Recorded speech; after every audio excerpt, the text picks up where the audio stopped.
Assalamualaikum warahmatullahi wabarakatuh. Apa kabarnya Bapak Ibu di mana saja Bapak Ibu berada? Semoga Bapak Ibu semua selalu dalam keadaan sehat walafiat. Nah, Bapak Ibu berjumpa kembali pada channel YouTube Desti Hidayat, dan di video kali ini untuk informasi yang akan saya sampaikan bersumber dari laman Narasi TV dengan judul Apakah ASN dan PNS sama? Kewajiban dan tanggung jawab masing-masing. Nah, Bapak Ibu, kira-kira bagaimana informasi lengkapnya? Bapak Ibu dapat mengetahuinya dengan menyimak video ini hingga selesai. Namun Bapak Ibu, sebelum kita ke informasi lengkapnya, ada baiknya Bapak Ibu terlebih dahulu klik tombol subscribe dan juga nyalakan tombol loncengnya agar Bapak Ibu tidak ketinggalan info-info berikutnya.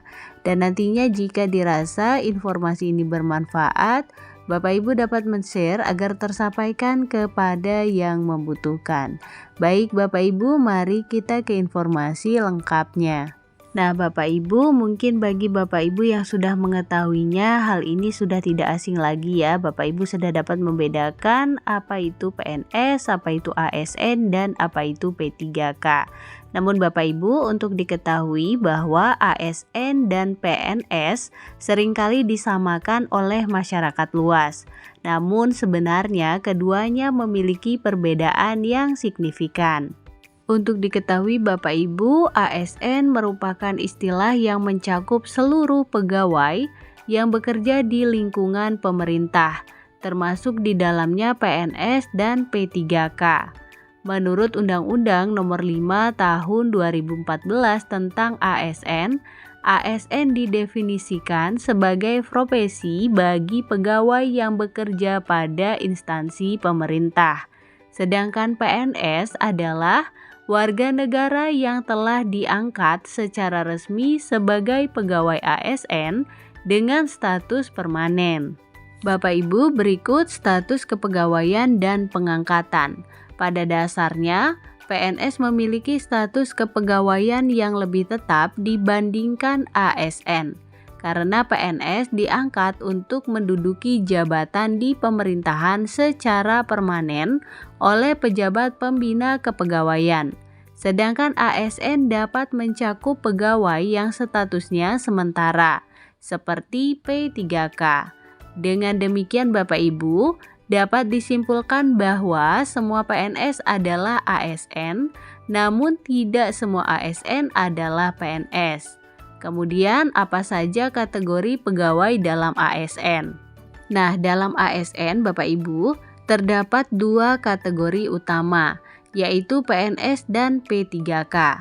Nah, untuk PNS itu sendiri adalah pegawai yang menjadi bagian dari instansi pemerintah secara permanen. Sedangkan P3K dipekerjakan berdasarkan perjanjian kerja dalam jangka waktu tertentu. Keduanya berkontribusi terhadap pelayanan publik, namun melalui mekanisme kepegawaian yang berbeda.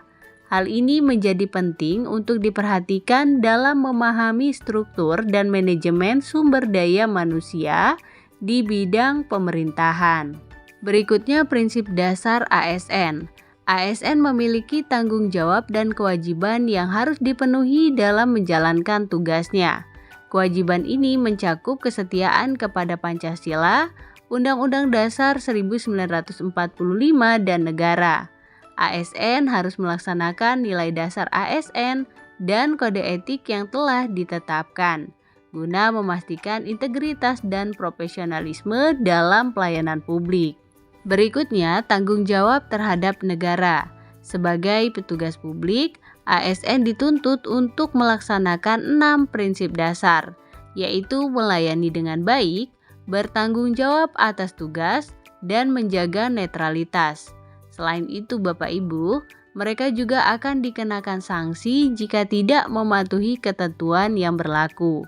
Instansi pemerintah memiliki tanggung jawab untuk melaksanakan penegakan disiplin dan meningkatkan kinerja para pegawai ASN agar selalu mematuhi kewajiban yang ada. Kemudian penegakan disiplin ASN. Penting untuk menegaskan bahwa pelanggaran terhadap kewajiban sebagai ASN akan dikenakan sanksi disiplin sesuai dengan peraturan yang telah ditentukan. Dengan adanya aturan disiplin ini, diharapkan para ASN dapat lebih bertanggung jawab dalam melaksanakan tugas dan menjaga citra pemerintah. Berikutnya informasi terkait dengan usia pensiun ASN dan PNS. Aturan pensiun untuk jabatan manajerial. Usia pensiun ASN ditetapkan berdasarkan jabatan yang diemban. Untuk jabatan manajerial, seperti pejabat pimpinan tinggi, batas usia pensiun adalah 60 tahun. Sedangkan pejabat administrator dan pengawas memiliki batas usia pensiun di angka 58 tahun. Ketentuan ini penting untuk memastikan adanya regenerasi dalam posisi-posisi strategis pemerintahan. Kemudian Bapak Ibu, aturan pensiun untuk jabatan non-manajerial. Bagi pegawai yang menduduki jabatan non-manajerial, usia pensiun diatur sesuai dengan peraturan perundang-undangan yang berlaku. Umumnya untuk pejabat fungsional dan pelaksana, pensiun rata-rata juga ditetapkan pada usia 58 tahun. Hal ini penting untuk diingat dalam perencanaan karir jangka panjang bagi ASN. Bagaimana dampak usia pensiun pada karir ASN? Nah, Bapak Ibu, dampak dari ketentuan usia pensiun bagi ASN tidak hanya berpengaruh terhadap individu yang bersangkutan, tetapi juga berdampak pada organisasi secara keseluruhan. Dengan adanya batasan umur, peluang untuk regenerasi dalam struktur pemerintahan menjadi lebih terbuka, sehingga turut memberikan kesempatan bagi generasi baru untuk berpartisipasi dalam pemerintahan dan pelayanan publik. Selanjutnya Bapak Ibu, yang tak kalah pentingnya gaji dan tunjangan ASN dan PNS. Nah, perbedaan dalam struktur gaji. Struktur gaji ASN dan PNS juga memiliki perbedaan yang signifikan. Untuk PNS mendapatkan gaji berdasarkan golongan dan pangkat yang ditetapkan. Sementara P3K juga mendapatkan penghasilan yang berbeda berdasarkan perjanjian kerja mereka. Hal ini menyiratkan bahwa PNS dengan status permanen biasanya memiliki penghasilan yang lebih stabil dibandingkan P3K.